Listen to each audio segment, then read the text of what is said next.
The Way of the Cross, Part 2. Images created by members of Christ Church Ardlsey Parish and poetic meditations from The Gift of a Cross by Pat Marsh. Led by Sam Elmore, with Bible readings read by Maria Elmore.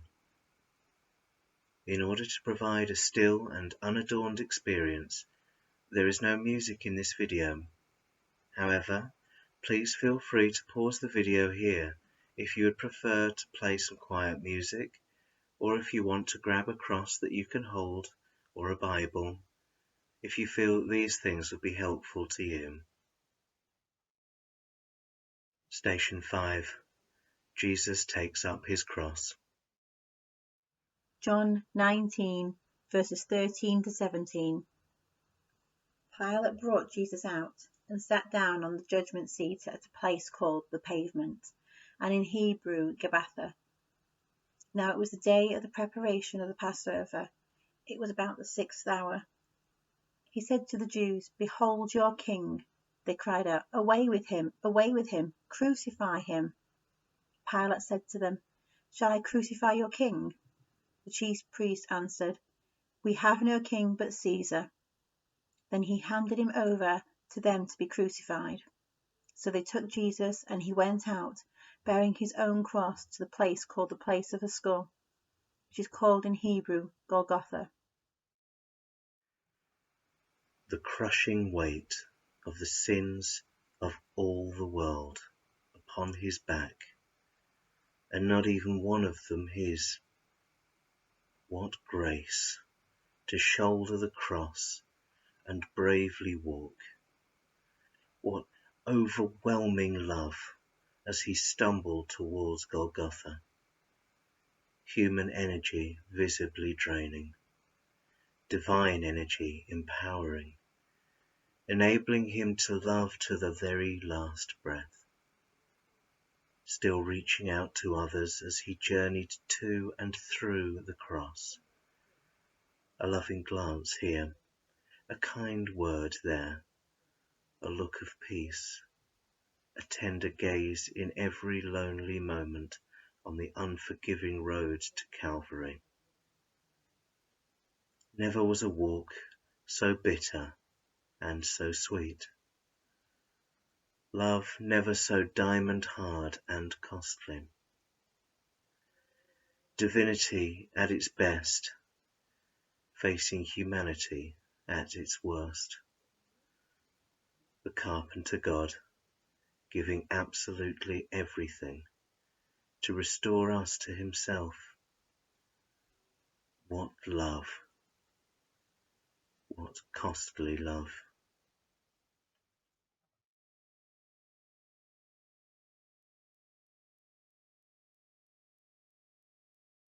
Station 6. Simon of Cyrene. Luke 23, verse 26. And as they led him away, they seized one Simon of Cyrene, who was coming in from the country, and laid on him the cross to carry it behind Jesus.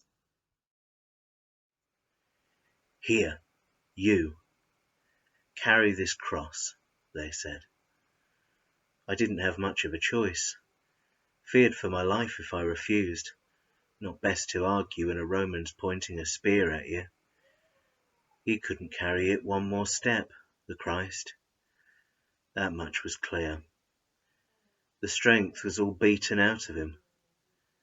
Not the courage, mind. He still had oceans of that. But the stamina, power, physical strength to carry that gallows across his back, all that was gone. Maybe I looked strong. I'm a biggish bloke, you see, or perhaps something in my demeanour angered the passing soldiers. But either way I had to do it. It was me who they ordered to carry his cross. And so I did. The heaviness impressed itself on me, the weight of the wood digging into my back, deadening the muscles across my neck, bruising my shoulders with punishing pain, and all the while the hot sun burning down on us. The crowds were jeering, taunting, mocking me, making me feel like a perpetrator of the crime. But I was just an innocent bystander, dragged unwittingly centre stage into an awful moment in history. I'd only come into the country for festival time. I watched him stumbling bravely on without a word of complaint, completely broken in every way, but beaten in spirit never. And the punishing pain jolting its way right down my spine wasn't unbearable anymore. This was nothing compared to what he was going through and going to. It was a privilege to shoulder the cedar tree cross. Though I was carrying his cross, he was carrying more. Station 7. Women of Jerusalem. Luke 23, verse 27 to 28. And there followed him a great multitude of the people, and of women who bewailed and lamented him. But Jesus, turning to them, said, Daughters of Jerusalem, do not weep for me, but weep for yourselves and for your children. You become dangerously desensitized to death when you see too much of it, complacent about another crucifixion party trudging past your door. The familiarity of the scene softening the hard edges of the grief that wants to scream from you, recoil against this barbarous form of justice. After a while, it becomes just another cross, just another criminal. You don't weep anymore. Familiarity dulls the senses, and Jesus was not the first to shoulder a cross through these dusty streets on the way to his lonely death.